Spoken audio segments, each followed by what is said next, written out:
Bluff City Media presents the Two Buck Sports Show. Stepping up to the microphone are your hosts, Drew Gann and Rusty Witten. Now, let's get to the show. What's up, everybody? Welcome back to another jam-packed edition of the Two Buck Sports Show. I am your co-host, Rusty Buckets, coming to you, as always, with my colleague in Northeast Mississippi, Uncle Buck, a.k.a. Drew Gann. What's up, brother? How are things in Northeast Mississippi? Man, it's beautiful here. You know, we started the morning and it was like 55, 60 degrees in the morning. It's finally feeling like fall football weather, even though we've been playing football for like 5 weeks now. Right? Listen, man, I'll take it. I am over the hot weather as a big guy in the South. Like, I've been sweating since like April, and I am ready for that to be over. The cooler weather, it's nice. I went to the gym this morning before a little after 6, and when I hit the door, I was like, whoo, I need a little light jacket. Like, I'm here for this. Let's go. Yeah, it was nice this morning. And then by the time it heated up is when I had to like an outdoor meeting at like noon. And then by that time it was like 90 degrees. Yeah. So yeah, that's the downside is you almost get comfortable a little bit by 10 o'clock and you're just like, all right, here we go. And then 12, it's back to 90. Yeah, I had my sunroof open all day, and I went and got my hair cut late this afternoon. And as I was getting out, I walked to my truck, and it was hot in that cab after having the cover open. And I was like, man, it was nice while it lasted, I guess. Yeah, it's true. It's true. But, you know, we ain't got much to complain about. We're two best friends. We've been doing this for 2 years, but we've been friends for a decade now. And so we've not talked much this week, and it's mostly my fault. We're going to get to it later. So let's just catch up for a minute, my man. What's the best thing that's happened to you this week? You know, Drew, there are a few things in life that just make you, that make you feel good about yourself, like things that happen, right? Like you put on an old shirt that's like, oh, this thing still fits. How about that? Yeah. Or you have to take up another notch on your belt or things like that, right? For me, that's haircut day. And there are a few things that make you feel sharper or better than a fresh haircut, beard trim, fresh fade. And I've been looking since moving back to Memphis, trying to find somebody that can actually do a decent fade. And no free shout out to Eastwick Barbershop. It was recommended by one of my coworkers. Gina did an awesome job. I walk in, there's beer in the fridge, there's bourbon on the shelf for the clients. You can have said beer while you're getting your haircut. She just said, hey, put your thumb over the mouth. And so I would cover it up, put it under my cloak, whatever. It was a great experience. And so, you know, no free shout out, like, good fresh haircut with a trim, straight edge razor lining me up. It was a great experience. And again, few things make me feel better than that fresh haircut day. Yeah, I'm with you. You know, we just have guests that show up at the house all the time. So all right. So yeah, haircut day is the best.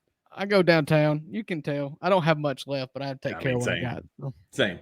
With that fresh fade, and she did the hard part that I hadn't had in a while. So you've got a natural hard part up to about here on your forehead. That's it. I got one running this way and running that way. Yeah. So for me, we went to Navarre Beach. We missed the hurricane, and so we got to go to Navarre Beach for a wedding.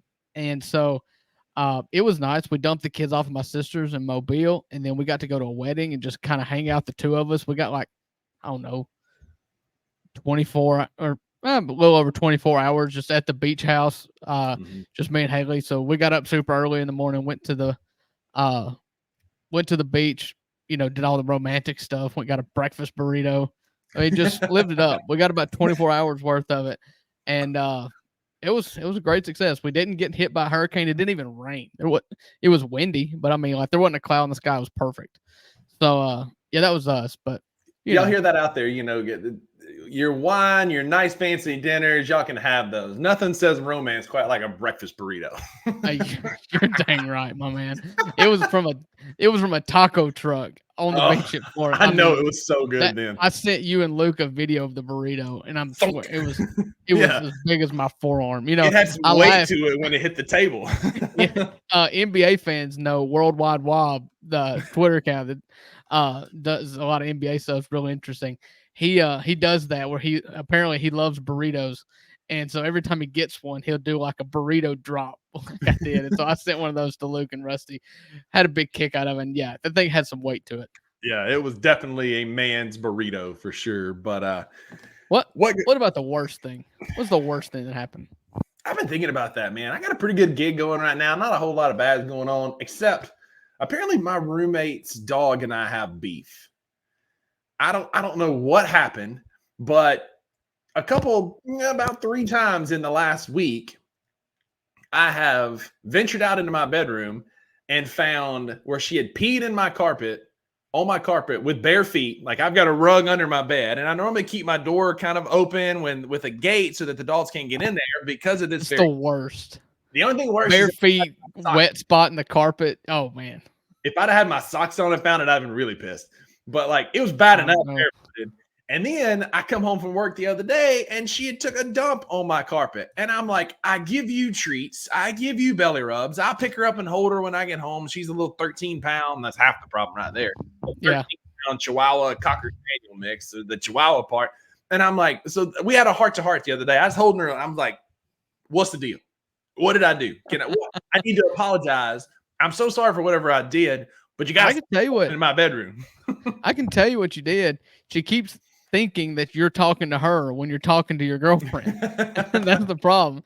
She's constantly getting rejected by you, and you don't even realize it. That's what it is. She's got identity crisis, so she's pissed. You know, I found wet spots in my carpet recently. Except it's not my dog. Okay. Oh, no. It's my 2-year-old trying to potty train. Oh, no. And so I honestly don't know what's worse. Part of me thinks like dogs are, I'd rather, like, at least she's my daughter, other than my dog that eats socks, you know? Yeah. I mean, like, I made the person that's peeing on my floor, so maybe it's better. It's not even my dog. Like, if it was Shelby, I'd be like, that's okay, baby. Like, that's fine. Also, it'd be, I mean, she's a 60-pound Doberman. It'd be a gallon. Now it's just like this. So my roommate's rat dog that's peeing in my floor, and it never fails. Like, I've stepped in it twice now, like dead in it, and you hear that little pat as soon as you hit it. It's like little squish. You feel it in between your toes. Like, oh, it's the worst. The worst thing for me this week. It's been a pretty crap week. I've just been kind of down in the dumps. My Rams, if there's one time, the worst possible time to lose a football game, it's at 11 o'clock in the morning when you're excited about the games at night. Huh. So, yeah, the fact that Ole Miss lost an 11 a.m. game and ruined the whole Saturday, yeah, that was my worst. They did lose on Saturday, didn't they? We typically try to keep our best in beef more personal and less sports. We talk plenty of sports, but that's been the biggest pain in my butt this week. Yeah, I could imagine why. That's all we're talking about it. He told me all fair. He's like, I got to talk about my Rebels. So, but no, I get it, man. Mississippi State's doing a lot of losing right now. Although we were competitive with Texas for 3.1 quarters before they decided to pull away late. So, for me, I hate moral victories. I hate losing close or whatever. And they pulled away late, but like, I hate that whole, losing sucks. I don't care what it looks like. Losing sucks. And I'm 100% with you. Like, for me, like, if you're going to get on here and gloat about keeping it close, I'd be like, well, that just shows you where your expectation. Like, no, I hate it. You're in the dumps if you're happy about a close loss. Like, just look, like I was happy to be competitive bragging about huge wins against nobody. You know, right. Turns out it was a curse. Mm-hmm. Yeah, you saw what happened to Wake Forest this past weekend. They lost to the Sisterhood of the Poor by 40 points. Who did they lose to? It was some little small school. Like, it wasn't NIU or anybody that's like a giant killer. They got beat. I don't know who they lost to, but they got beat badly, and so it doesn't make the case for the Rebels that any better. But yeah, man, like I'm gonna take a minute and sit on that for a second later. Yeah, all right, we'll get to that here in a minute. But before we do.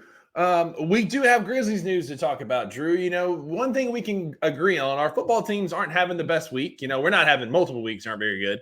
Oh, you're having a rough week. Wake Forest lost to Louisiana. There it is. The old fighting Billy Napiers. Yeah.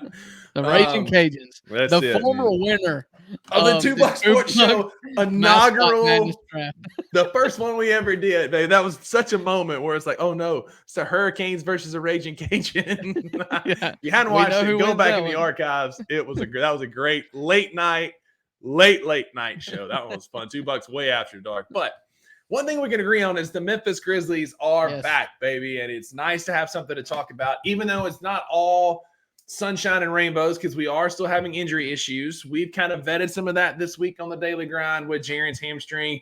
And it came out that it's just a low-level, low-grade strain, that opening night is not in question. And these are to be expected, right? Like, it's just like in football training camp. When you first start putting the pads on and running into each other, you're going to get bumps, you're going to get bruises, you're going to have sore backs and sore legs and sore quads, and it comes with the beast. We're just, as a fan base, we're so gun shy. We got that 1,000-yard stare, like war is hell, and it's been hell being a Grizzlies fan for the last couple of years. Yeah, and to be honest, like you got the news that it's a light sprain of the hamstring, and that the quote was, opening night is not in jeopardy.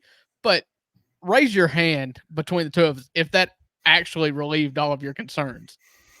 No, it's still like, TBD. Listen, TBD. I can't yet. I get it. But the difference in football and basketball is, it's like football, you expect bumps and bruises.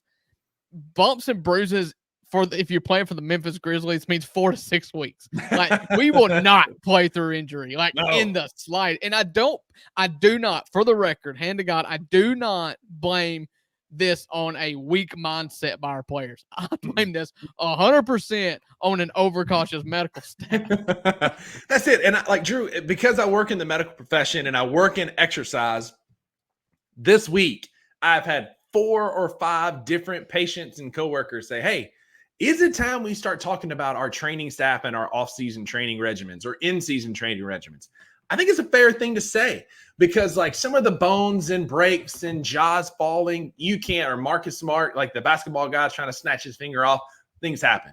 But you think about Dez's back, and then the stress fractures for Vince, and you think about some of these things that these wear and tear injuries that we seem to have more than other franchises.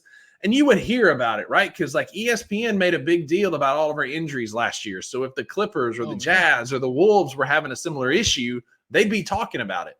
But we don't hear that. We're really the only one. We own the top 2 records. And I don't know if you want to say records, low points for the most players played in an NBA season.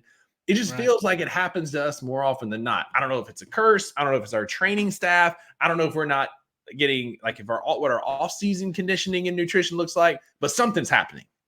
So you hear all these players talk. They've all got shifts. Shoot, at media days, Jake Laravia said he hired a chef. They've all got shifts. They all seem to stay in shape. They all get their runs in the summer. I tend to be on the side of it's just terrible luck. I know they're stretching. I know that they're, warming up. And so it just seems like bad luck. My beef with the process is the constant extending of the timeline.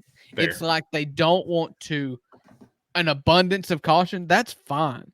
But if he's going to be out, if you're planning on him being out 6 to 8 weeks, don't say 4 to 6, it just seems like you never meet the timeline or come back sooner than the timeline says. No injury turns out to be less severe. It's always more time you're adding on to the end of it. I guess I'm just more of a football guy. And I know when football teams are having a lot of injuries and stuff, they start talking about the strength conditioning program. And that's the first thing they start looking at. And so that's just kind of where my head went. And I get that. Football is different. I think, it takes a lot more strength, I guess. Those dudes I feel like they're harder to break at the same time too. Probably. Than 7-foot basketball players. It seems to be that is, you're running a risk by just being athletic and being 7 foot tall. I know Chris Vernon used to say, those guys back in the day, the 7-footers were not going to war. They were farming and picking apples. You look back at Roman times, and the best gladiators were not 7 foot tall. They were the short, compact, quick guys. Those are the people that stand up in combat.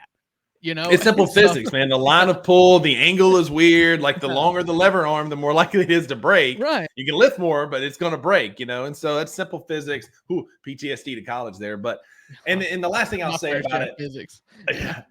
That's a lot of what exercise and PT is. But the last thing I'll say about it, I did see this on Twitter. I think it was Anthony Sane that put this out about, we asked for and the front office promised more transparency with injuries, and they give it to us with Jaren, and then it explodes all over the place, and everybody's panicking he's going to miss time. And so, like, I feel like they're trying to be more upfront about it. Like, they could have just said, hey, it hamstring tightness and not say anything about it. But I think what they were trying to squelch some of our worries, and TJ coming out saying that it's a low strain and that kind of thing is that. But I just think we're all so shell-shocked from what has been, It wouldn't matter what avenue they took to, whether it was like, because this was in a press conference, and the Cam Spencer news on media day was Zach Kleiman throwing that in his press conference. And like, whether you do it that way or Grizz PR notification way, like, we're gonna melt down. Yeah. Of course, Grizz PR is the biggest trigger. Yeah, but like, we're not in a good space. I mean, we need some injury luck, Yeah. We just need something to break our way. And that's why, anytime there's even a mention of an injury or anything like that, we're going to be gun shy, but we just need basketball. Like, we just need these guys hooping, and we're seeing that, we're seeing Ja taking threes and working on a positionless offense. We're seeing Edie take some threes, and we're seeing what this team could be. TJ talking strategy and what his assistant coaches are bringing to the table. I'm just happy to be talking basketball and knowing that we're Vince Williams today. The recording is Thursday. We are Vince Williams days away from having a Memphis Grizzlies basketball game. It is time. We've got preseason. We got preseason coming up. Preseason starts on the. What number is Vince Williams? He's 5. Oh, I was thinking you were talking regular season. I'm sorry. I said preseason. No, we're 21 days away from. No, we are Vince Williams. Vince Williams days away from basketball. It's preseason basketball, but it's basketball. Yeah. So I'm just happy that we're in this place, particularly with football season not going well. Titans are terrible. Mississippi State's terrible. Like, I just need the Grizzlies back in my life to perk me up from a sports standpoint. You need the Grizzlies more than anything. And the last thing I'll say, just media day adjacent, and it wasn't anything that was said at media day, but John Morant at media day had a personality about him that was infectious. And for a guy that coming into last season, he didn't do media day last season, but you saw his kind of character arc where he came from a nobody to a somebody to the number 2 pick of the draft. And it seemed like he had turned kind of a recluse. Like, he was so scared of what of all the cameras on him, because he had made such mistakes on camera, self-inflicted or not, doesn't matter. Sure. But he had become so aware and became seemed like he'd become so pessimistic of kind of his perception of how people were perceiving him. After last season's nightmare and this summer just kind of laying low, he showed up a different person, man. I've never seen the dude on draft night or the first draft press conference. He was happy, but he wasn't giddy. I mean, that's the only way I can put it is, man, he had an infectious happiness about him, and it screamed a guy who has some perspective and is just, for the first time in a long time, is just happy to be able to play basketball. Yeah, I agree. Happy Ja is a scary Ja. He's even poking fun at himself. He went live on Instagram this week and said, hey, it's not that kind of live. He was doing some basketball stuff, like having fun, taking the picture, like looking up at Edie like he's scared of him. Like, they're like the whole vibe seems good. Marcus is there, happy to be there, hyping up his teammates. They announced today that Zach Edey is officially the starting center for the Grizzlies. Brandon Clark said this is the healthiest he's felt. He said he didn't feel good. He was in a bad space towards the end of last year, but he said he had a summer to recover and he feels better. Like, it just like the whole, like, you're right. Like, it feels like the aura of this team has just leveled up. We're back to that fun-loving 2021 team. And Drew, I don't know if you remember what happened at the end of that season, but we made the second round of the playoffs, and we were a few injuries away from the Western Conference Finals. Like, that was one of our better seasons, and that was when we were dancing, and everybody – we were doing the same freaking crap Oklahoma City's doing. They're getting love for. We were doing it in 21, and they were calling us thugs and all this other kind of crap, which I can go on and on about. But, like, we had our best season when we were young, having fun, loving the game, and that's what media day felt like to me. Yeah, and let me just tell you, as a 32-year-old, Rusty, you're 42, like, take it from us. Like, just because you become a seasoned basketball player, because you get older, doesn't mean you lose the love and the fun aspects of life. That's a choice that you make to treat this like a 9 to 5 or whatever. Like, I don't care if Ja's a rookie or going into year 5, I guess 6. And like Jaron going into year 7, like we're veteran team now, and like you should still have that much fun. And they are. It looks like they are. And it's fun. It's awesome to see that they are. And that's what Sane and Keith Parrish and these guys that have been at the practices are saying, is that it's a different energy. They're having fun. They're free flowing, and the game's coming natural. And like free flowing fun basketball is winning basketball. And that's how you can make this team a championship caliber team. And it was just so hard to have fun last year, given that your superstar was going through an absolute crisis, and all of his friends / teammates are just having to defend or deflect questions about Ja Morant all season long. Then you have the injury, like just a horrible season. This is like a real, like you remember COVID shut everything down. Everybody's in their house, depressed, miserable. And it's like it slowly started opening up. That first time you saw your friends after COVID, that's what this feels like. Yeah, that's a very accurate description. We've come out of the desolation and we're heading into fun basketball again. So, but stay tuned. Plenty more Grizz content coming. Plenty more Grizz content on our network, bluffcitymedia.co. Leave the M for the M. Check us out. Become an insider. It's $5 a month. You get access to the Discord, all these great content creators, as you hear us talk about every week. You see in the commercials, you see on our social medias. Check it out, bluffcitymedia.co. While you're here, go ahead and subscribe to our YouTube channel. Turn on those notifications. Drop us a comment. Let us know where you're from, that you're here. We appreciate our fans. Appreciate those who stick with two buffoons from Northeast Mississippi as we talk about God's favorite sport, college football. It's back, baby. And so before we get into our real and counterfeit, and I've got something queued up that'll give you your opportunity to talk about Ole Miss, I promise. My first thought, Drew, and this is I'm catching you off guard with this one, but I want to get your take on what the Pac-12 is doing to rebuild this conference. Like, really, they're like the state 7. They've got like Boise State, they got Washington State, they got Oregon State, they got all the San Diego State now. They're adding Gonzaga, which is more of a basketball team. Like, it's an interesting choice that they're making. Gonzaga makes a ton of sense from a basketball standpoint, but we know that football pays the bills. And if you're trying to get a spot in the college football playoff to be a guaranteed team, I don't know that Gonzaga is the right choice for that. I don't know if you've got any thoughts about what they're putting together, but it seems like it's like they're taking the Mountain West and adding Gonzaga, and it's just a weird dynamic to me. It is weird. I'm sure Gonzaga was not their top pick, but given where they're at now, Memphis, Tulane, and South Florida said no. I still think it's an inexplicable no, but they said no. And so if you look around, you've added Colorado State and San Diego State and, all these other Western state coast, schools. state schools. And what else is there? I think Gonzaga is a brilliant move right now because none of these teams are football powerhouses anyways. You're not going to be a 5th power conference. Like, those days are dead when USC, UCLA, Oregon, Washington, all them left. Like, there goes your Power 5 status. So what you're doing now is trying to be competitive. What Gonzaga offers you is the opportunity to have a team in your conference that is elite in a power men's one of the sport. big 3. Yeah. Yes. And Gonzaga is that. Mark Few has been at Gonzaga for 20 years. Every year they're good. They've won national championships. They've been to other Final Fours. Like, I think it makes great sense. And I think what you're looking at with the Pac-12 was the reason why they were really intrigued by Memphis as opposed to Tulane and South Florida was that Memphis could also bring basketball. Like, that's important. And that's a differentiator when your football may not make a ton of revenue, but if you can put together some basketball schools and you're looking at TV deals, like that's important. Yeah. I mean, again, it's not as heavy money as football, but there's money in basketball.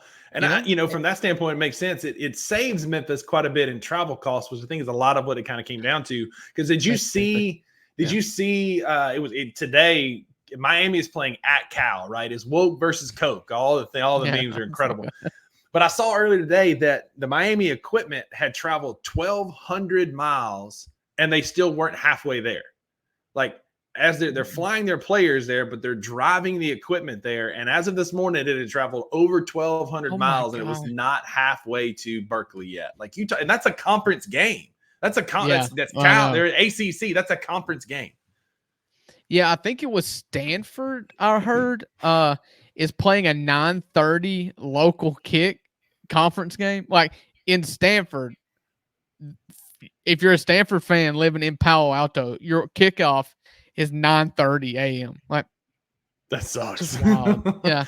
If I'm the Pac-12, I miss real quick. Like I do miss when like we had regional conferences and like I miss that so much.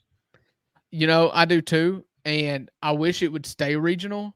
And I wish that each conference had their own B League conference, you know, like the SEC. You know, we've talked about give this us the Sun Belt, man.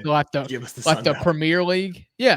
Well, like I talk about the Premier League, we're talking relegation and promotion. So like, relegate them to the Sun Belt. Like, boy, that'd be amazing. Oh, the Fun Belt, put Vanderbilt State this year, Auburn in the Fun Belt. You bring up JMU and CCU, like that could be a blast, man. Yeah. Put a bow on that Pac-12 basketball conversation we're having. I think it'd be interesting. That conference obviously stinks. Go get another basketball only school, being St. Mary's. They're really good.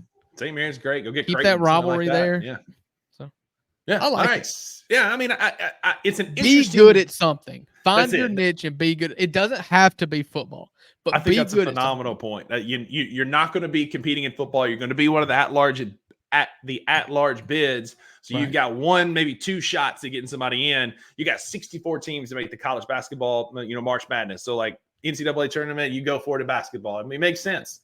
So, and I guess Memphis will still be competing with UTSA for an American League basketball championship for now. But hey, they said that they're reopening those conversations because the AD is they're reopening the conversations. So we'll see what happens. It's just, again, I miss regional conferences, man, so much. Yeah. But if you've been following along, each week we tell you what's real and counterfeit in college football. So I've got 5 things that we're going to go over that I want to ask Uncle Buck for a quick dialogue if he thinks it is a real or counterfeit type situation. First and foremost, we have a new AP number 1 team, and that is the Alabama Crimson Tide. They had the best win of college football so far. They played in the best game of college football in 2024, probably one of the best ones in the last few years. What an incredible game that was. Ryan Williams, my favorite quote, Ryan Williams is putting the Georgia secondary to sleep, and he can't even book a hotel yet. Just an incredible athlete at 17 years old. Is Alabama real, or are they counterfeit as the new number 1 team in the AP poll? Listen, I think they're real, but I think they're going to be real every year. I'll think of this in tiers, I think Georgia, Alabama, Ohio State, Texas, Oregon. Like, I think you've got a tier up there. And if that tier, I think any of them are real. You saw Alabama just really lay the wood. They had an amazing game plan. Kalen DeBoer did his homework, came prepared, and just beat the socks off of them for a half. And then you saw they made adjustments. or honestly, 3 quarters. I mean, going into the 4th quarter, Georgia's down 19, and I thought I was so impressed. By the time this game got going, I'd turn it on about the 4th quarter, I guess, and I could just tell, like, Kirby Smart, despite the fact they're losing by 19, man, he was so upbeat about that and encouraging. And so, like, then they come back. I mean, great game. Absolutely great game. You could play – those 2 teams could play 10 times, and it'd probably be 5-5, if I'm being honest with you. Absolutely. And Kirby Smart's post-game speech, if you hadn't seen it, go watch it. Just the way he was like, never been more proud of a group of competitive guys for not quitting, not giving up on yourself. Like, I was hyped after watching, and I'm not even a Georgia fan. But I agree. I think Alabama is real. I think they're going to be a team that's going to be in contention for an SEC championship. Jalen Milroe is getting comfortable more each week as in that offensive system. And again, Ryan Williams is a freaking stud. He's a future Heisman Trophy winner if he can stay healthy. Did you know he was 17 years old? I know, that's what's wild, man. They say it every 15 minutes on TV. I know. Yeah. All right, here's your shots. Yeah. Here's your shot. Real versus counterfeit. I saw this on Twitter multiple times this weekend. I can't take credit for it, but I thought I would ask you as our resident Ole Miss expert. It's going to be a jab. It's going to be it's going to sting so bad. Is Lane Kiffin the Southern James Franklin? Can't win the big game, craps the bed in one game he's not supposed to every year, can't get his team over the hump. They're going to be real competitive and beat up on the Little Sisters of the Poor and Mississippi Technical College. I just said. But can't win the big game. Is Lane Kiffin the Southern James Franklin? Real or counterfeit? I don't know. I mean, I'll be honest with you. Like the Southern James Franklin is a pretty dang good coach. You know, I've given James Franklin my share of flack, you know, for not being able to beat Michigan or Ohio State, but nobody does. You know. This is frustrating. I'm going to say no. I think he's got more swagger. And James Franklin is just wholly unlikable. Like Lane is not. Like Lane's a personality and he's fun. Now, he hadn't won the big game yet, but I'll be honest with you, like who has? You know? Like, I mean, Sark did it. Sark figured it out. Kirby Smart figured it out. Yeah. And Kirby Smart took him, 3 or 4 years? I'm just saying, like, I'm not ready to say right now that it is absolutely possible that Ole Miss goes 11-1. It is, because the schedule is not great. Georgia has flaws. You play them at home. And this was just an absolute nightmare of a scenario for Ole Miss. So this is my thoughts. First off, I hate it. And I was scared to death, and I didn't even want to utter the words. You can't blame the schedule. The schedule was not put together in a way that benefited Ole Miss, and then there's not anyone you can blame for that. You have to schedule folks when you can schedule. You didn't know Wake Forest was going to be terrible when that game was scheduled. Okay? You've got to play a power conference, folks. Wake Forest was pretty good when they scheduled it. Turned out they're trash. But you played four teams without a pulse. I mean, garbage. The worst of the worst. You might as well have played your number twos on your own team. It would have been the same, if not better competition than what you actually played. Mm-hmm. And so then you get in a dogfight. Yeah. And so I said this 1,000 times. I said it on this show. My biggest fear is that Ole Miss does not get challenged before they go to Baton Rouge. Well, what actually happened was Kentucky came to town. Kentucky, a team that since Stoops has been there, has been physical, has dominated the play clock, and you have to prepare for it. They reminded me so much of those grit and grind Grizzlies, because all these teams that had success, High Flyers, Golden States, everybody, they were in a dogfight against the little old Grizzlies because they were different. Mm-hmm. Ole Miss, yes, they were confident. Yes, they were cocky. Yes, they thought that they should go in and dominate Kentucky. But what happened was Ole Miss made a drive.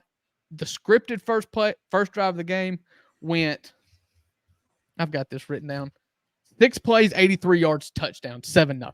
And at that point, I was like, there's no way they can keep up with us. Kentucky, Ole Miss's drive took 2.5 minutes to go, 6 plays, 83 yards. Kentucky then went on a 15-play, 66-yard drive, kicked a field goal, and kept the ball for 7 minutes and 40 seconds. It's brutal. And just rammed the ball down your throat. Mm-hmm. And yeah, the defense played good. You lost 20-17. The defense played good, especially considering they had the ball. Kentucky had the ball for 20 more minutes of game time. Mm-hmm. And I don't care about time of possession. However, if you're going to have short drives, you need some of them to score.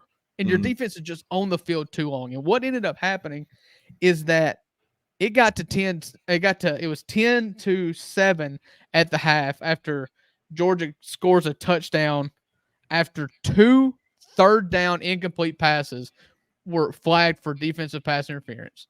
That extended the Kentucky drive twice for them to score right at the half to go up 10-7. And you're still in this. It's a dogfight. But you look around the league, Missouri's been in a dogfight. Georgia's been in a dogfight with Kentucky, you know?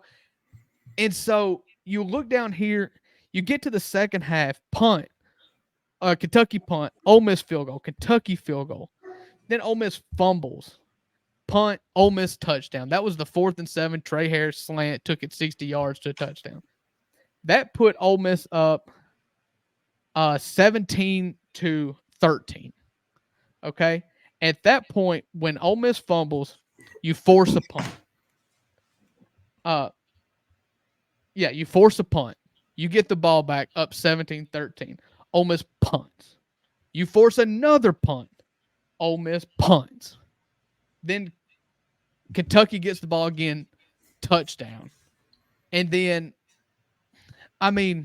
Kentucky dictated that game. Then you drive, and then you can't get enough yards. You settle for a long field goal kicker. And this is college. Like, you can't settle for a long field goal to tie. You had opportunities all game long. You were in the red zone. Trey Harris fumbles.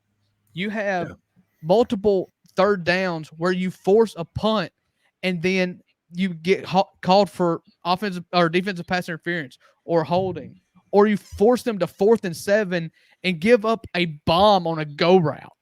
Like, you've got Kentucky deserves all the credit. They were physical. They dictated the pace of that game. Ole Miss had 3 or 4 opportunities to snap their neck, and they didn't. Yeah, basically it was to, I know you're going to love this, but they pulled a Hugh Freeze. They locked the doors and they picked a fight, and they found a way to win. They took the game to Ole Miss. They took it out of Ole Miss's offense's hand, and they found a way to win. And this goes back, like, this is one of those games that Ole Miss is going to Ole Miss, whether it's Arkansas, South Carolina's on the horizon, now Kentucky, that you just struggle to win the big game when it really matters. This was the first test that you had of a different team. I get it. That's fine. I get it. But, if Missouri misses that kick to Vanderbilt, or this is one of those things, and it's like Kiffin was not super critical of his team and I'm not super critical of Kiffin. You hear this a lot. We listen to Verno. Coach calls up a perfect play. Ball is shot. If he misses it, he's a good coach. If he misses it, he's a bad coach. Like, sure. That's what happened here. Like, you were in it. You had opportunities to win it. And the things that happened in that game to me have a direct correlation with it being the first football game that mattered. The first team that could match you in physicality. Like, that was Kentucky's 3rd SEC football game.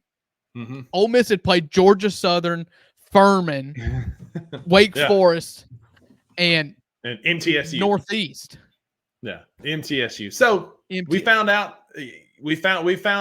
that Kentucky is very, very physical. Yes. Ole Miss struggled with their first physical game. So we'll see. We'll see if Lane Kiffin can turn it around and stem the rumors about him being a Southern James Franklin. Next, got a couple more we got to get to, and we'll move on. Quickly, BYU, are they a real or counterfeit threat to the top 4? Oh, they're real. What are you talking about? They just beat Kansas State. They beat the brakes off Kansas State. They were up 3-4 scores against Baylor, and Baylor backdoored them, despite the fact Baylor was favored for some reason. Yeah, that BYU team is legit, man. And then to cap it off, Utah lost to Arizona. No, they should be the odds-on favorite to be the 4 seed, or to win the 8, or to be win the Big 12 representative. Yeah, couldn't agree more. That team's really good. So rapid fire, I've got.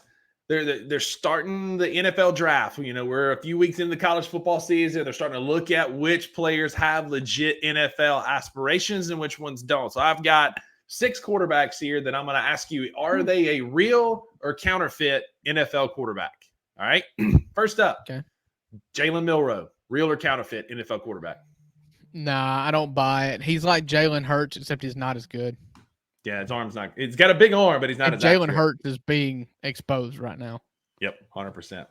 Cam Ward, real or counterfeit? That's so hard to tell. He looks good. He's got the arm. Scouts are going to be enamored by him.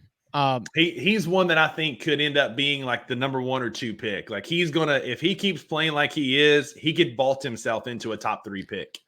He has the opportunity to be what everybody wants Anthony Richardson to be. He could be a bigger, thicker Jaden Daniels. Like you could 100% be that kind of guy.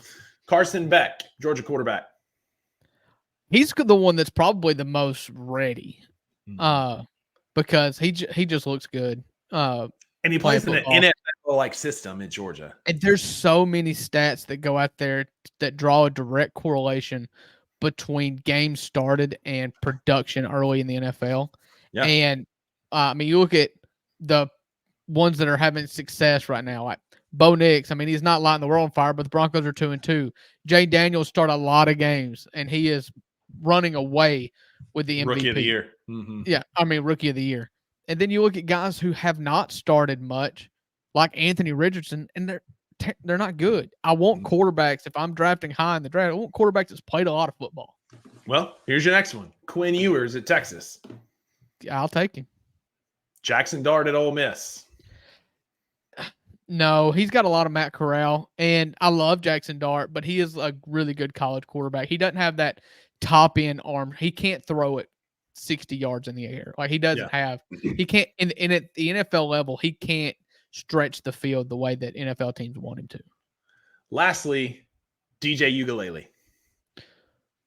Listen, he's gonna be throwing vegetable soup cans in a paper sack at the grocery store. I saw somebody said the only thing he needs to enter his name in for is a CDL because he ain't playing in the NFL. All right, that's our real versus counterfeit for college football. Stick around. We'll give you what's real and counterfeit in the NFL. But in the meantime, Uncle Buck, each week we talk about a college football coach's seat who is either warming up, cooling down. Do you have any coaches that come to mind? For me, I'll go first. Mark Stoops is making himself the Kentucky coach forever. They're going to build a freaking statue of him out there. He can win 8-9 games every year, and they're going to be happy because as long as basketball is doing well and Mark Stoops is getting wins like this every year, which he seems to be, they're going to pay that man whatever, and he's going to coach there forever. I've always thought Mark Stoops was an incredible coach, and I've always thought that Kentucky will always have a floor of 6 wins with Mark Stoops. They're not going to have a 10 or 11 win season very often, but what Mark Stoops is, and what Mark Stoops is at Kentucky is what Dan Mullen was at Mississippi State. Like, they were competitive in every game. They're not going to beat Alabama.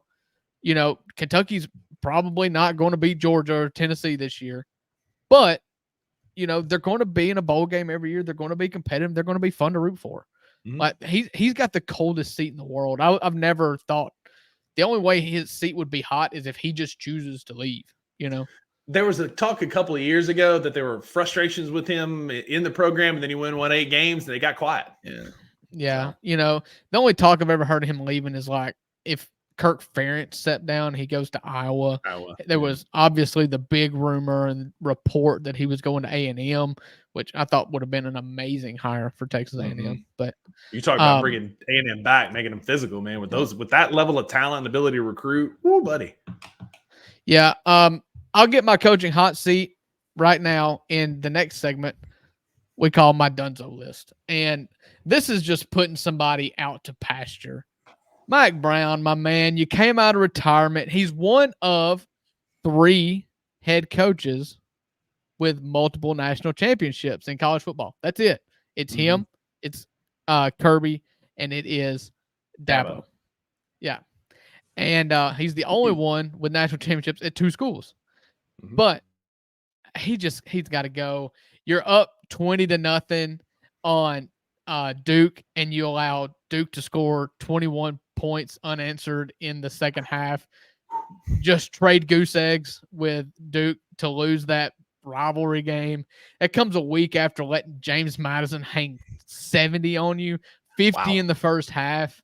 Like, it's just time to go, man. I don't blame you. Dude, you're like 80 years old and you're making millions of dollars a year. Good for you. Take it to the house. Wouldn't you rather just be playing rummy on the porch? That's it. I agree. Mike Brown, it's time to hang it up. Head to greener pastures, man. We love you. We appreciate what you've done for the sport, but it's time to go. So I went first last week in our college football playoff prediction. Uncle Buck, hit us with your new top 12 teams in the college football playoff. Yeah, so 3 of my top 4 stayed the same, but if I'm being honest with you, like we said, Alabama has the best win of the year so far. So I swapped Alabama and Texas. Alabama takes the 1 seed. 2, 3, and 4 look the same. Ohio State, Miami, BYU. Start at the top. Boise State just keeps winning. I saw where Ashton Genty has almost 900 yards of rushing yards in 4 games, and in one of those games he got pulled a half. Yeah. Like, just absolutely outstanding. They're going to win. That 3-point loss.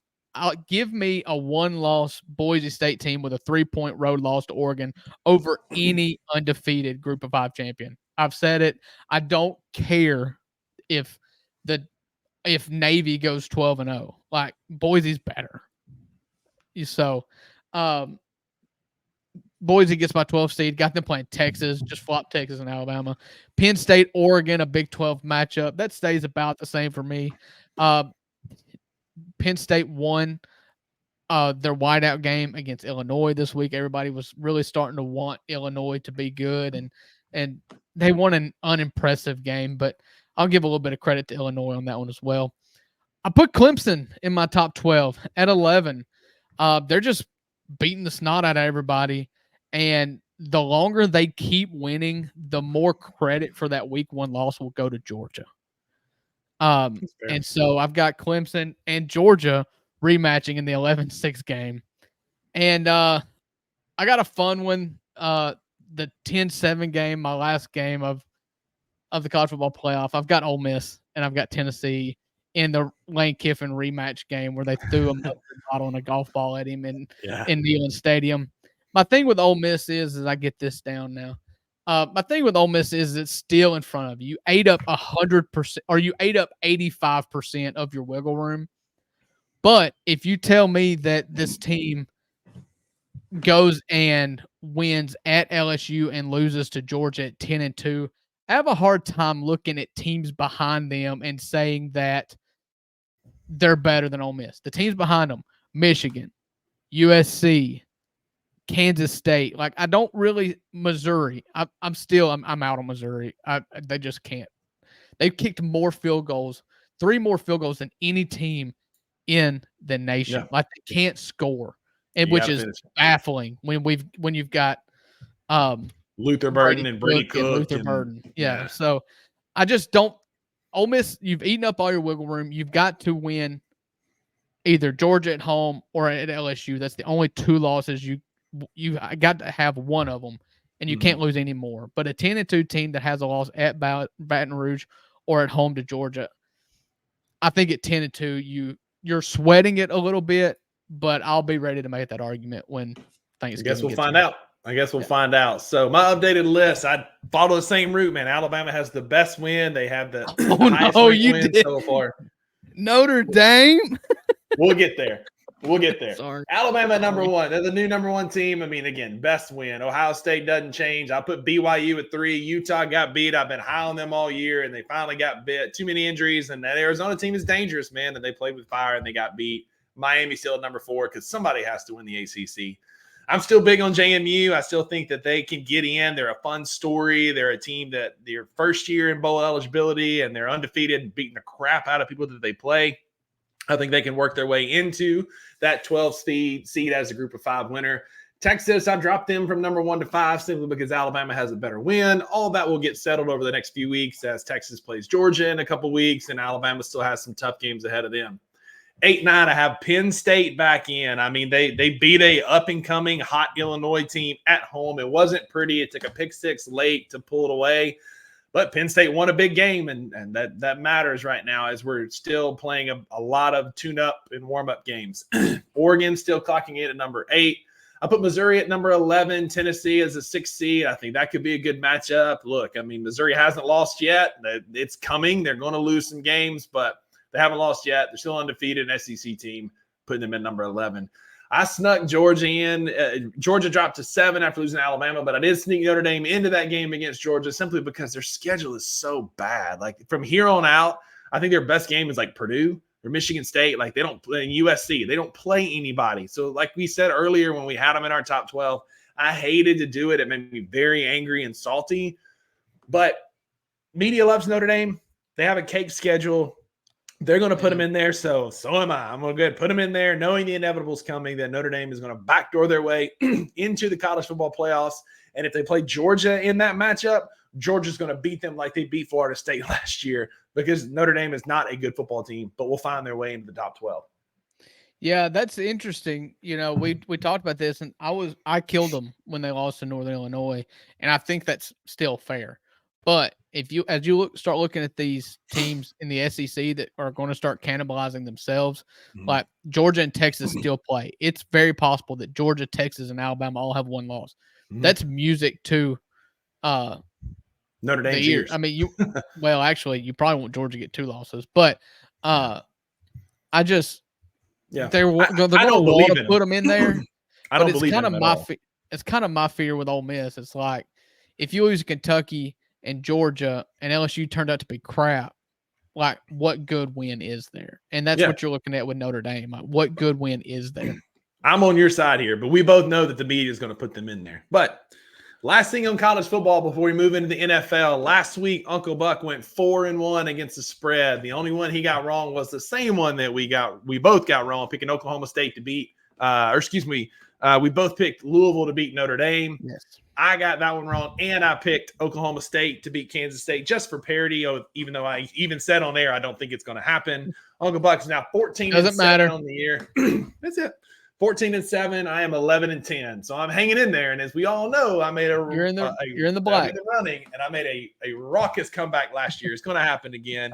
Real quick, I got 5 games we're going to pick this weekend against the spread. Remember, for those who are listening home, we can pick an outright winner, or we can pick somebody to cover and still get beat.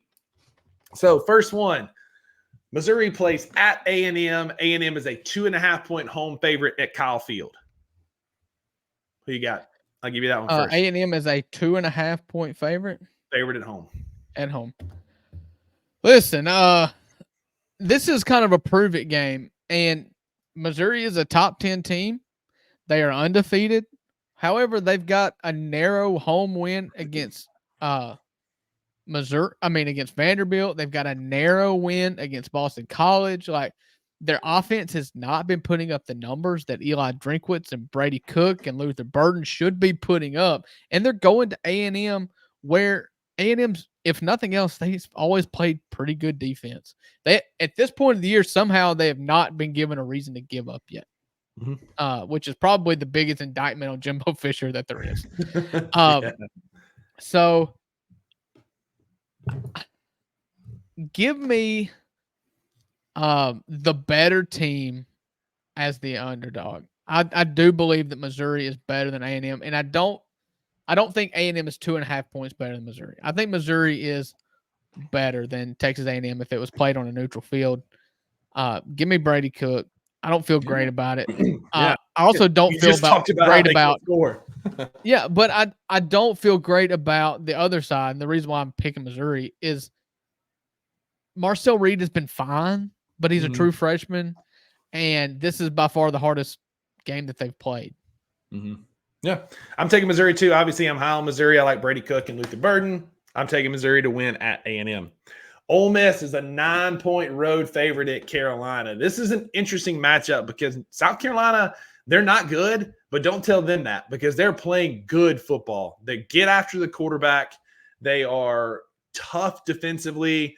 Dylan Edwards is his name, is that true freshman defensive end that is otherworldly. His first step is just NFL level already as a true freshman. But can they keep the ball? So Kentucky gave you the recipe. I don't know that South Carolina can have Ole Miss come to town and keep Jackson Dart on the sideline again. But maybe. Give me the Gamecocks. I think the Gamecocks pull a big upset. Again, Ole Miss is reeling after that Kentucky loss, peeking ahead, thinking, we have to worry about LSU and Georgia now. This is a big-time trap game coming off of a loss. Give me the Gamecocks at home in Columbia. Money line? Outright, baby. Gamecocks win. When somebody hands you 9 free points as a home team, just take the 9 free points. I'm going all out, man. I'm going all out. All right. Here's my thing. So Ole Miss had their wake-up call. We knew it was going to. Lots of teams have had them this year, but still managed to get the win. Ole Miss didn't. The problem is now you're going to South Carolina, and you're going up against the South Carolina team that has a lot of the same traits that Kentucky has. They want to move the ball a little bit slower. They're physical in the trenches.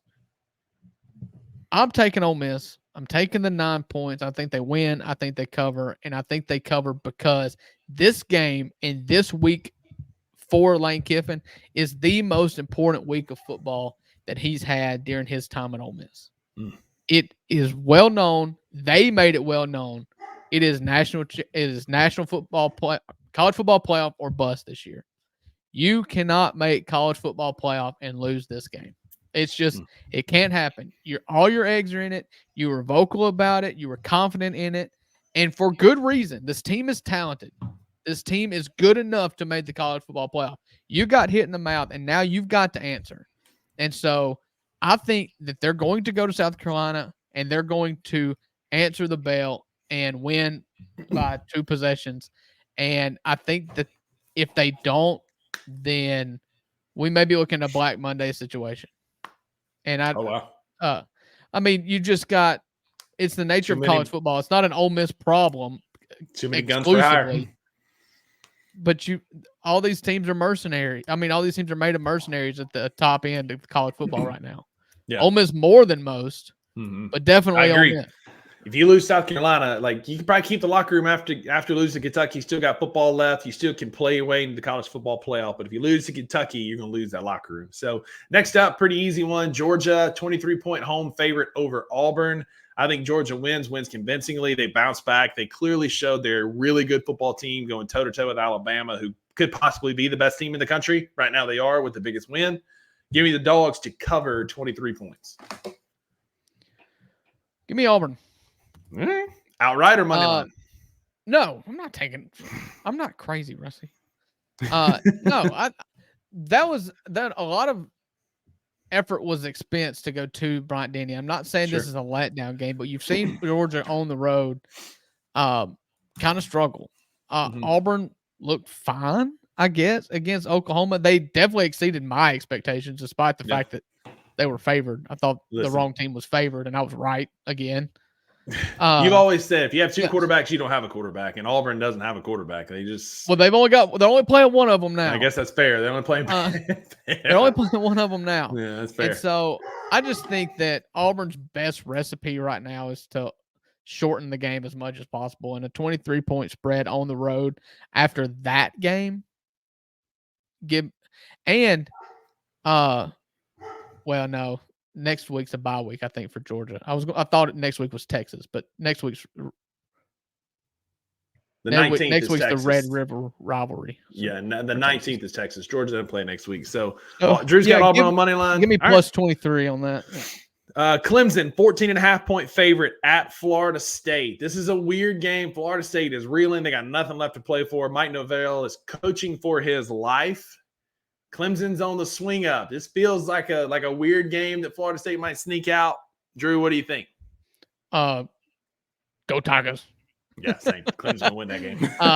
Florida State is 1-4, and they just got beat by like 24 points to SMU. Like, what a listen, segue. I thought I was sad. I thought I was sad Saturday at the reception after the wedding. I was sitting next to a guy watching Florida State SMU on his phone and just weeping. Like, at least I'm not you, buddy. Yeah. What a segue. SMU plays at Louisville. SMU's 4-1, travels to the Cardinals, who just lost to Notre Dame. Louisville's a 6.5-point home favorite. All right, you're up. You get this one first. I think SMU, they dominated Florida State. Florida State's a bad football team. I don't know. I'm feeling cocky. Give me the Mustangs, man. I think SMU, it's a 6.5-point. I think they can win this game. I think this is a very winnable game for the Mustangs. I'm riding the Pony Express, no money line. We're going out 2 big victories, picking South Carolina and now picking SMU. Yeah. Just to play the game. I don't really, to be honest with you, know a lot about either of these teams. I picked Louisville last week, got burned.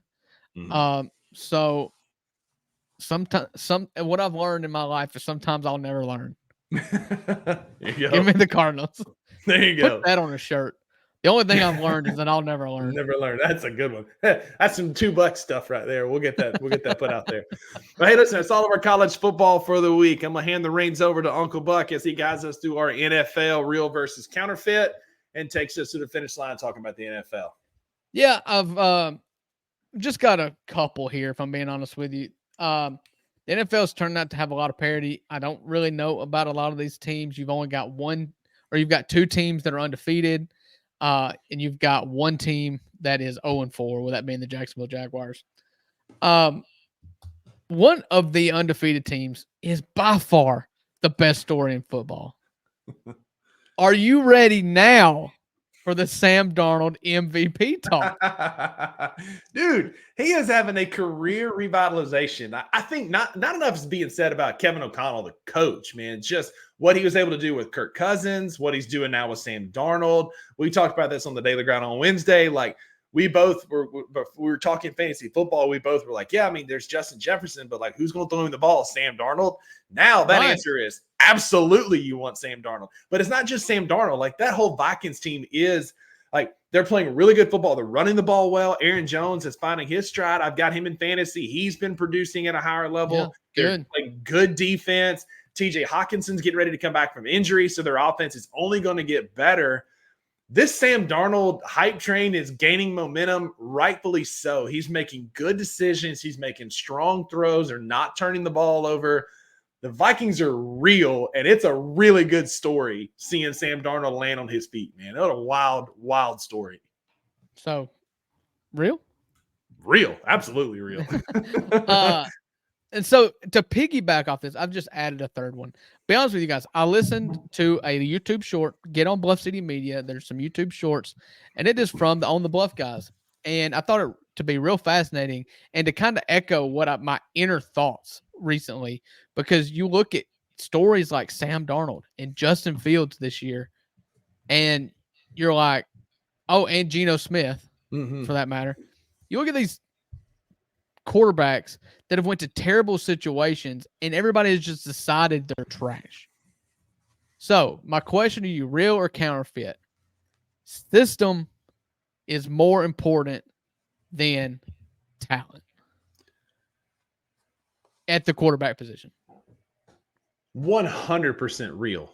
I think I saw something this week. It was, I forget who they said, but it was like, you want to piss off your Boston fans, tell them that any quarterback could have been Tom Brady in New England and won all those Super Bowls. Like, Tom Brady's different. No.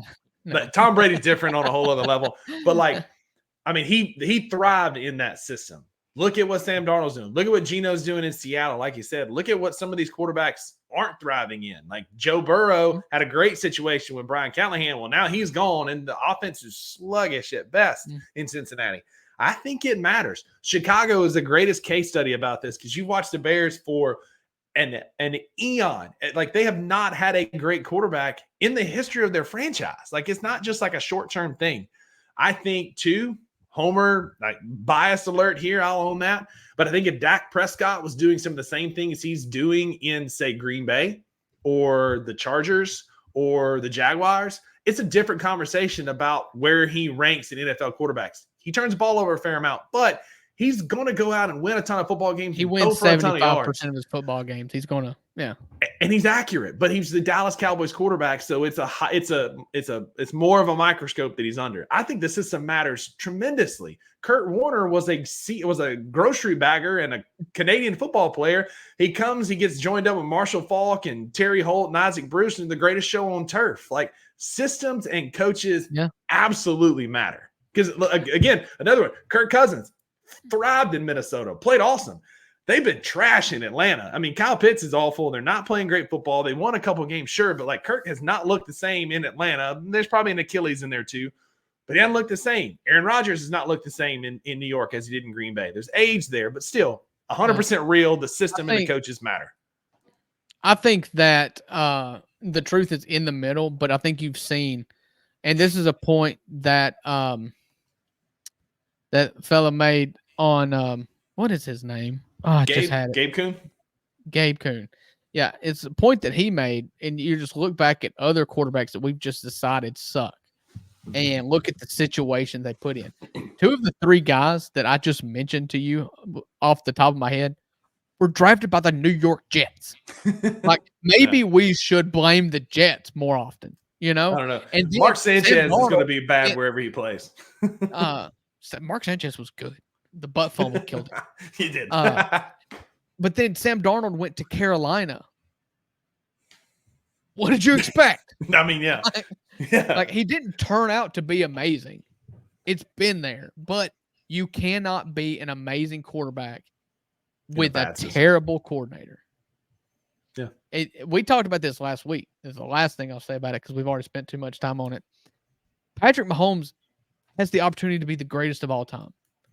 We'll never know what Patrick Mahomes was or would have been if he didn't have Andy Reid. Yeah. You go to Andy Chicago, Reid what do you look like? A magician. And he is, like, quite literally whipping up plays like a sorceress making potions, you know? That's it. Well, he needs to make one for Travis Kelce is all I got to say. All right. A 2-2 team. I've seen this a lot on Sports Talk. You know, they just fill space. But it piqued my interest. I've seen multiple people, including Mina Kimes, say that the best team in the AFC is the Baltimore Ravens. Real or counterfeit? I'm passionate about this one. I'm going through in my head of who would be better. Kansas City's 4-0. And the 2-time defending champs. But they're winning ugly, and there's a reasonable argument that 2 of those wins were benefactors of some questionable officiating that were pretty deliberate. I mean, it is. I don't know, man. I sent in our group chat that in 2024, Derrick Henry has the most rushing yards since 2023, 22, 21, 20, all the way back to 16. Like, I'm going to say it's real. I think that defense is very good with Marlon Humphreys, Patrick Queen. I think they're going to get better. I think it's just taking some time for Lamar and Derrick Henry to get it figured out. But, I mean, Henry ran all over Buffalo the other night. But then again, he sees red his entire career. He threw, Stephon Gilmore 10 yards down the field on that stiff arm. He sees red against Buffalo every year. But I think they got the weapons there. They don't have like a true number 1 receiver. Maybe that's where Devontae Adams lands, but which is an interesting trade destination for him.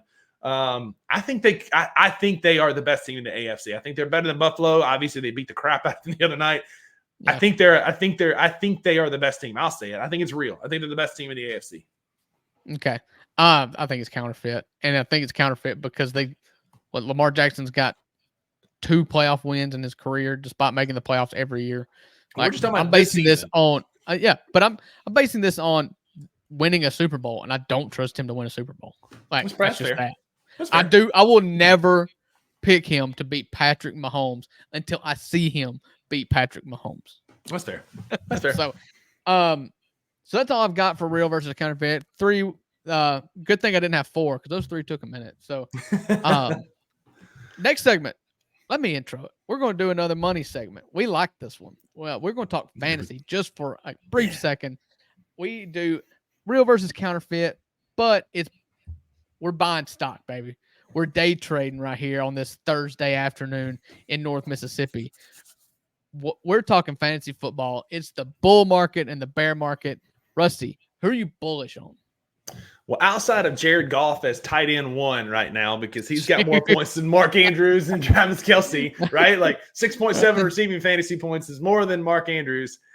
I've kind of taken a broad brushstroke, and I think it's a lot of it's because like Austin Eckler's getting ready to come back.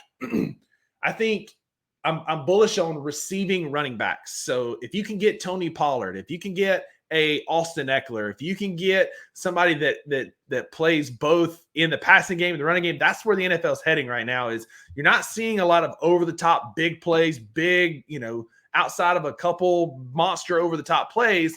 We're kind of getting back to that running back, almost that West Coast, like dink and dive, 5-yard out kind of offense. And so if CMC could ever get his Achilles figured out, I think Chuba Hubbard is another good example of it. I know Chuba Hubbard is playing some good football right now for Carolina, catching the ball out of the backfield. Austin Eckler coming back from injury is big. I picked up Kareem Hunt this week. He's not big out of the backfield, but he does catch a few passes out of the backfield. And then they also activated Clyde Edwards-Helaire. I did see that. These running backs that can be versatile in the passing game, I am bullish on. Go trade for them, see if you can get them. Also, real quick, shout out to Nick Chubb. Bullish on him coming back after a major injury. Started practice this week. Shout out Nick Chubb, man. Just good to see him back in pads. But I'm bullish on running backs who also catch the football. Yeah, that was my strategy with fantasy football is, a lot of people go 0 RB where they just do running back by committee. In the front end of the first round, I wanted my one superstar running back, and then my running back 2, you can stream or whatever, put all my eggs in the Christian McCaffrey basket. Mistakes were made. But season's still young. Alvin Kamara, Saquon Barkley, Derrick Henry are 3 of the top 4, or 1, 2, and 4 in total points in fantasy football this year in a 1-point PPR league. Yeah. So shout out Saquon. He's carrying Merc with a mouthpiece. He is. He didn't last week. No. But your team got destroyed. All right. Yeah. I am bullish on Mike Evans. Mike Evans had a down week. He is just so good, and nobody really talks about him. Good. He's caught 3 touchdowns in 4 games. He is boom or bust, but the bust is rarely 1 reception for 7 yards. Yeah. So if you can go get Mike Evans after a down week, go get him. Baker Mayfield is being incredible, and if there's one thing that Baker does, it's have a ton of swagger and throw a deep ball. That's it. And Evans is a career deep ball man. That's what he's made his living on. So, big Mike Evans. Can you imagine your 2 most famous quarterbacks you've played for being Johnny Manziel and Baker Mayfield? What a life. What a life, man, for sure. All right. Who are you sleeping on? Or who are you putting to bed? That's it. I am selling off any Tennessee Titan who has to catch a football. Calvin Ridley, DeAndre Hopkins, Chiggy, maybe even Tony Pollard, anybody, like he can get you some points running the ball. But if you have a Titan receiver, get him out. It's not good. Will Levis is bad. Mason Rudolph is not good. They're going to ride Mayonnaise Boy till the wheels fall off, even though he hurt his shoulder. Ever since the Titans drafted him, I have been out on Will Levis. I'm even more out now. Even after last year in his first game where he threw 4 touchdowns, I was like, just wait and see. I watched him in Kentucky. He's not good. And shocker, he's not good. So if you have a Tennessee Titan who relies on Will Levis to give them fantasy points like I do, because I have Calvin Ridley in 2 of my 3 leagues, I'm out. Yeah, exactly. Yeah, mine's the same vein. I was really scared you were going. Until Tua comes back, you just firmly place and strap down all of your Miami Dolphins to the bench. In the 2 weeks Tua's been out, Devon Achane, who I'm the owner of, 11 rushes for 30 yards and 10 rushes for 15 yards. Tyreek Hill, who I am an owner of, 3 receptions for 40 yards, 4 receptions for 23 yards. Jalen Waddle, who I also own in a fantasy football league. I have him in a league. 5 receptions for 25 yards, 6 receptions for 36 yards. Just get out, man. Like, there's no boom potential. The boom for them right now is getting what their projections are. I mean, if you can get 12 points out of Tyreek Hill right now, that's considered a win. And that's not a player that you play. That's and 12 points for Tyreek Hill is not a win when he's good for 20 or 30 on a Sunday for sure. So that's all I've got. That's it. That's our show for the week. We appreciate y'all tuning in. Thanks for hanging out with us as always. We'll give you some of your day back. Thank you for sticking with us. If you're still here, drop a follow. Follow us where you see here on our socials at the number 2bucks_BCM, Instagram, Twitter. Follow us here at bluffcitymedia.co. Thanks for hanging with us and being here on the 2 Bucks Sports Show, where we give you the best advice that we can. You put the 2 of us together and we make one somewhat smart fella, because we are from Northeast Mississippi. But there are no refunds for the advice that you hear on this show. That's right, because with the $2, you always get what you pay for. Have a good weekend, everybody. Thank you for listening to the 2 Bucks Sports Show. If you enjoyed this episode, leave a rating and a review wherever you download your podcasts. Also, like and subscribe to Bluff City Media's YouTube page. For comprehensive coverage of all things Memphis sports, head over to www.bluffcitymedia.co and find out how you can become an insider. We will see you back here next time.